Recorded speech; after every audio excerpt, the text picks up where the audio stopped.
le problème du voile, c'est un problème universel. Si elle n'a pas envie de le porter et qu'on l'oblige, il faut le dénoncer au même titre qu'on irait dénoncer le fait qu'une jeune fille n'a pas le droit de porter un crop top à l'école.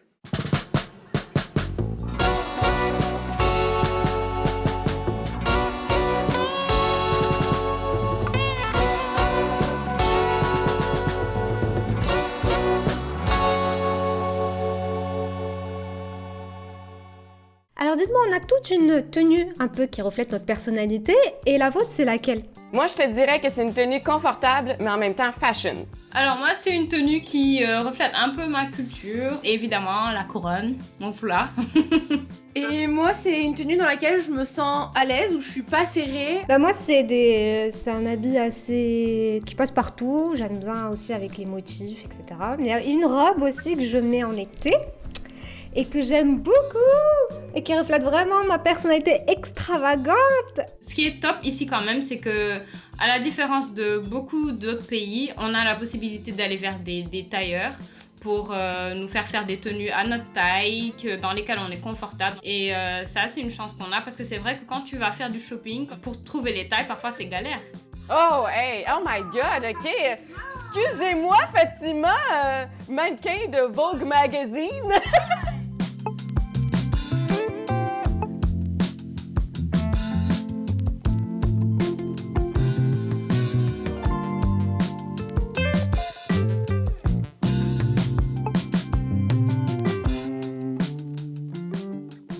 Moi, j'ai un petit peu de mal au Maroc à mettre des habits trop serrés. Alors que quand je faisais mes études en France, quand on sortait entre étudiants, je portais beaucoup des robes assez courtes, assez serrées.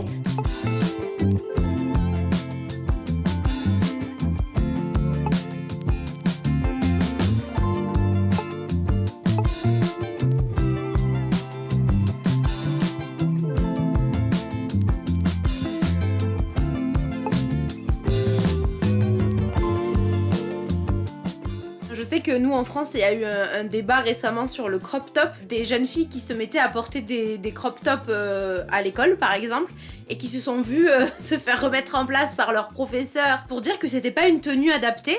Comment est-ce qu'il a dit ça, notre ministre de l'Éducation, que c'était pas une tenue républicaine pour se présenter à l'école?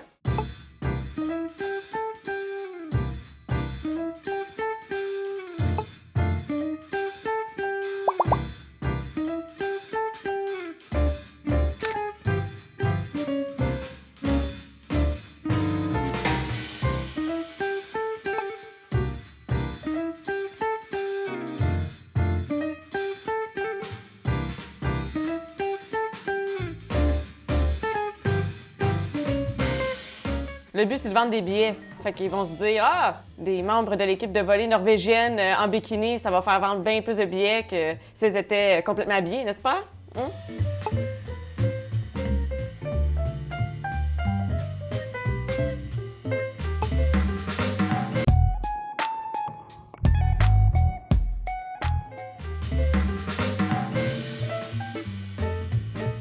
C'est comme le soutien-gorge. Depuis le premier confinement, je n'en porte quasiment plus. En fait, genre, j'ai vraiment redécouvert le bonheur du no-bras, de pas être serré dans un soutif.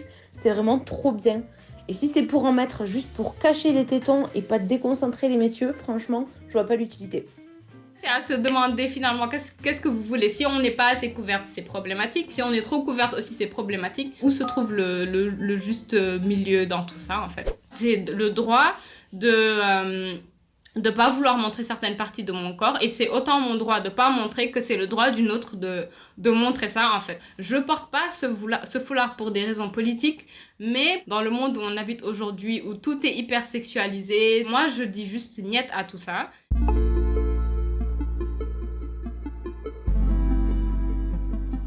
À l'époque de mes grands-parents, donc il y a eu ceux qui ont opté pour la mode européenne, les mini-jupes. Et il y avait le voile marocain traditionnel où les femmes portaient les djellabas. Au fur et à mesure en fait des années, les femmes commençaient à se dévoiler de plus en plus. Puis il y a eu un petit peu cette montée de la mondialisation. Cette mondialisation a ouvert en fait ces horizons, pour les Marocains en tout cas, des horizons vers l'Occident puis vers l'Orient. La culture wahhabite un petit peu aussi iranienne, est venue influencer les pays arabes à travers ce voile qu'on appelle le voile islamique maintenant. Et c'est un voile tout récent, de fin du XXe siècle à début XXIe. Même dans ma famille, tout le monde s'est mis à porter le voile, sachant que les femmes qui ont porté le voile, juste avant, elles portaient des robes, des mini-jupes, des talons aiguilles, du serré. Donc la question c'est, est-ce que c'est la religion ou est-ce que c'est la tendance ?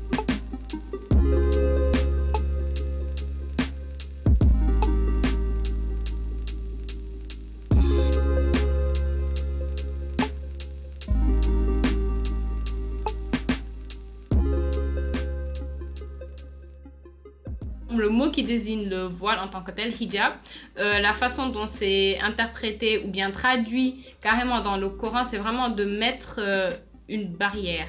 Maintenant, si ton interprétation c'est que c'est une barrière vestimentaire, fais-le. Si ton interprétation c'est une barrière en termes de modestie, de façon de... voilà, etc. Donc tout est une question d'interprétation et de compréhension. Et vous, les filles, à la plage, vous vous sentez comment, par exemple ? Parce qu'à la mer, on est un petit peu obligé d'être dénudé, non ? Je porte ça, un bikini.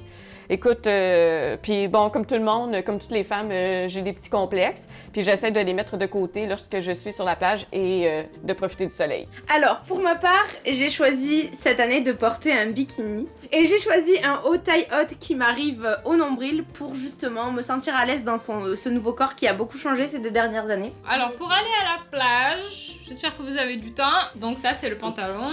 Il y a le haut qui va avec, qui est long et qui va jusqu'au genou. On a le petit bonnet. Ça, c'est vraiment pour faire beau, mais c'était pas obligé. Et ensuite, il y a l'autre bonnet qui se met au-dessus. Chez nous, au Maroc, celles qui ne veulent pas mettre de bikini, elles nagent avec leur pyjama. Ça prend bien la forme de toutes leurs belles courbes.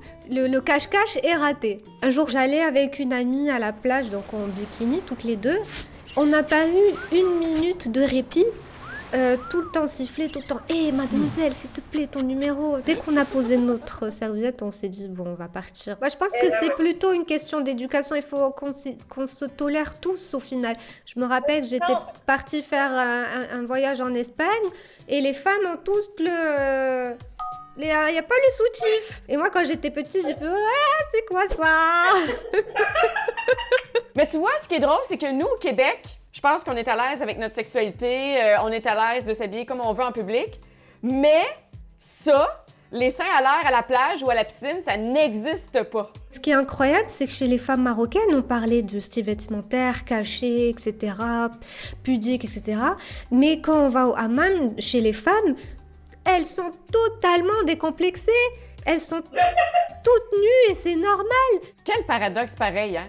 Parce que moi, je suis pas sûre comment je réagirais si j'allais dans un hammam et que je voyais mes tantes, mes cousines, tout le monde tout nu, tu sais. Je serais comme, je serais pas super à l'aise, tu sais.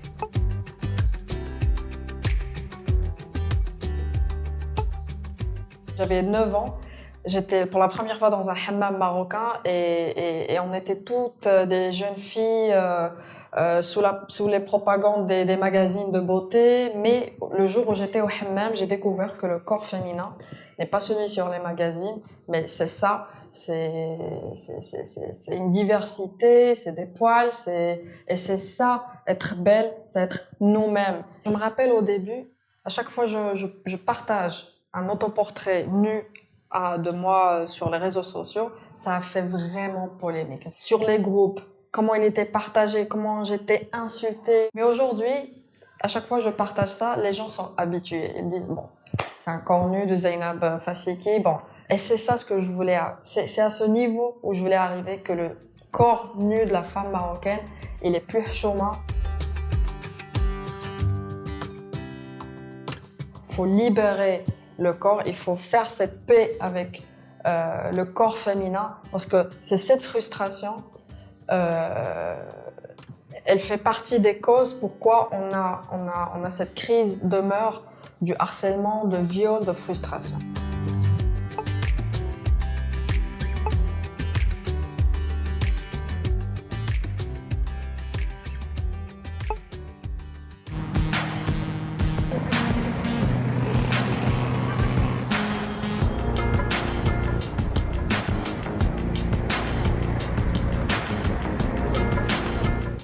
Waouh. Puis en plus, c'est toute couverte, hein? Ah oui, oui, exactement. Ça n'a absolument rien à voir avec les habits.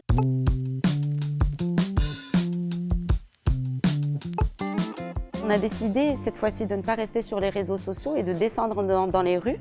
Et on a organisé une distribution de sifflets accompagnés du texte de loi imprimé afin d'informer un maximum de femmes et d'hommes dans la rue que la loi était passée. Mais c'était aussi pour rappeler un petit peu le sifflet du terrain de foot qui doit rappeler des choses aux hommes quand même, ou les sifflets des policiers quand ils voient quelque chose, un délit ou quelque chose être commis. Les garçons, ils peuvent être en torse nu, et c'est les rois de l'espace public, ils peuvent chanter, ils peuvent crier. Mais nous, les filles, faut rester discrète, faut pas trop se faire voir. Quand une personne se fait agresser dans la rue, on lui demande toujours systématiquement comment elle était habillée. Ah mais est-ce que tu portais pas une mini-jupe ? Oui mais dans ce cas-là c'est normal alors si tu t'es fait agresser. Juste non en fait, c'est pas normal.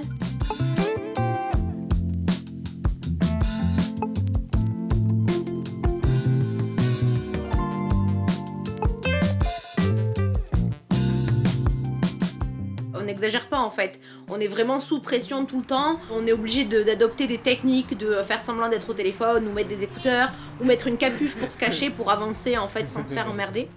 C'est incroyable parce que moi je pensais que c'était que dans les pays où on était le plus couvert, où il y avait le plus de harcèlement de rue.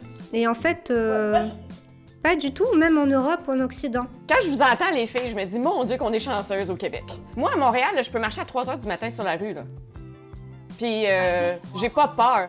Oui, du coup, je voulais vous montrer ce schéma qui a été réalisé par une association féministe. C'est rien d'autre que l'agresseur qui est coupable d'une agression sexuelle. Yes! Je pense que aujourd'hui, si on a autant de problèmes d'agression et de viol, c'est parce que l'homme n'est pas éduqué à regarder et à respecter le corps des femmes. C'est ça.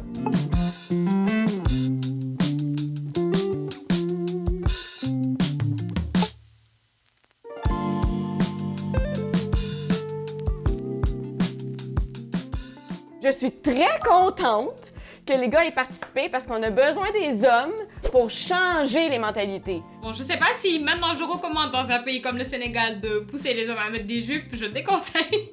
Mais au moins de prendre la parole sur le sujet, il faut qu'on soit tous activement contre ces discriminations-là en fait. L'important pour vous les filles, c'est vraiment d'avoir la chance et la possibilité de faire votre propre choix. La prochaine fois, j'aimerais bien qu'on discute de maquillage, de filtre de poils, épilation. Est-ce que ça vous dit? Oh yeah!